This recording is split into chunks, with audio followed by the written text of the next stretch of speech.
Amandine Nana's getting scammed. I looked at her followers because she doesn't have that many. Almost every single one of her 160 followers appears to be a scammer. It was a disaster.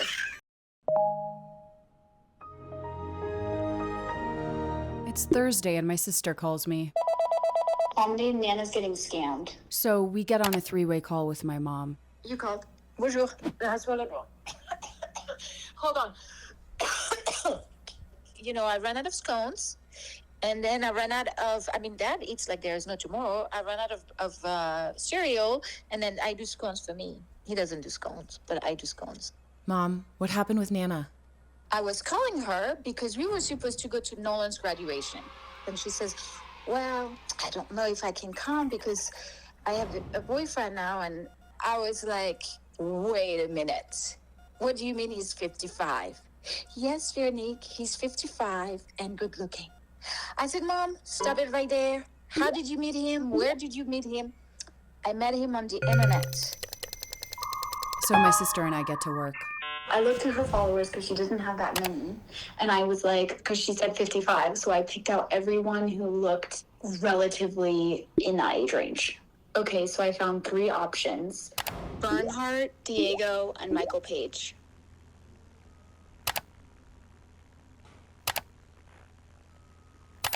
I decide to call Nana. She tells me that Michael Page is a divorced real estate agent who lives in LA.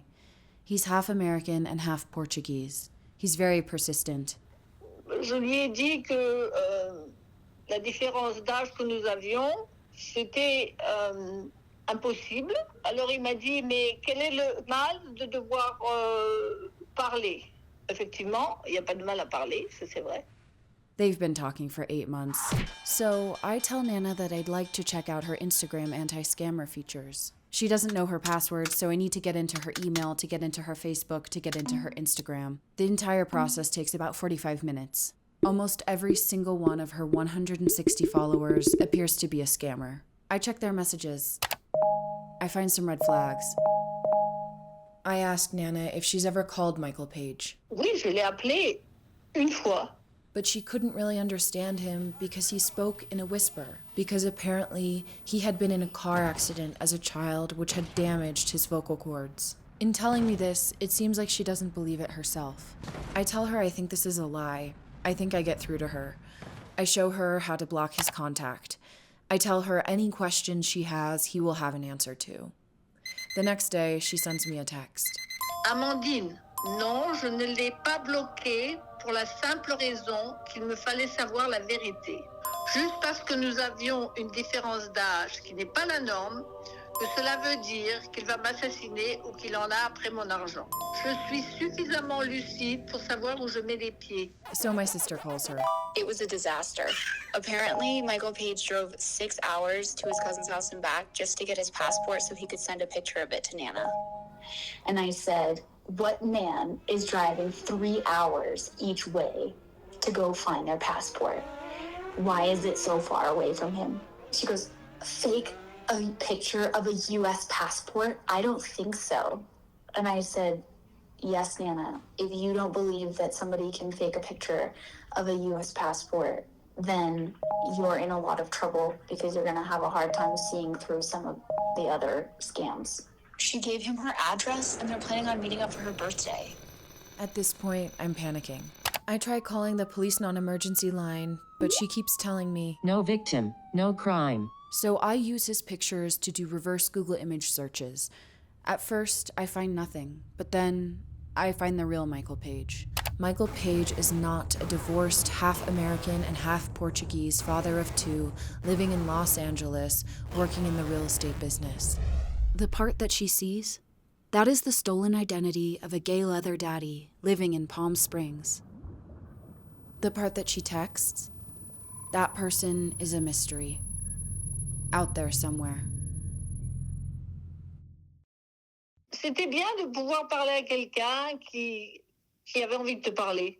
Tu sais, parler, c'est important quand tu es tout seul. Moi, j'ai beaucoup d'amis, mais ce ne sont pas des amis intimes. Tu vois ce que je veux dire? Je veux dire, il y a une part de moi qui aimerait bien flirter. Ça, c'est vrai, je dois pas le nier.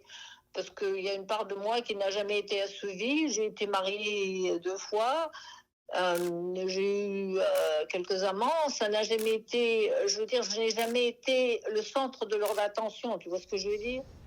Et je me suis dit que peut-être une fois avant de mourir, peut-être que j'aurais encore une chance d'attirer quelqu'un. C'est pas, je veux dire, c'est pas... Et tu penses quoi là, de l'amour? L'amour là, l'amour là, je suis pas morte, mais les chances pour moi que ça existe une fois, elles sont probablement nulles. Alors, à part de moi qui veut un petit peu rêver ou être un peu fleur bleue, retrouver un peu ma jeunesse, je me dis que pourquoi pas. Maintenant, tout ce qui m'attend, c'est de devenir vieille et de mourir. Alors, ce serait bien d'avoir une fois de temps en temps une fantaisie, tu vois, même si c'est dans ma tête. Parce que je suis pas encore morte, au cas où tu sais pas. When I was in 6th grade, my friend and I had a joint boyfriend on a free online RPG game called RuneScape. We mainly walked around the game and chatted after school. Eventually, it escalated and we got his number.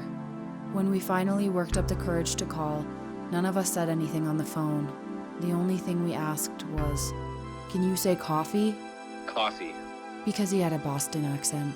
coffee, coffee, coffee, coffee, coffee, coffee. I didn't know much else about the guy, but it felt exciting to be liked. Even by a stranger, even in my head, even just a little bit at all.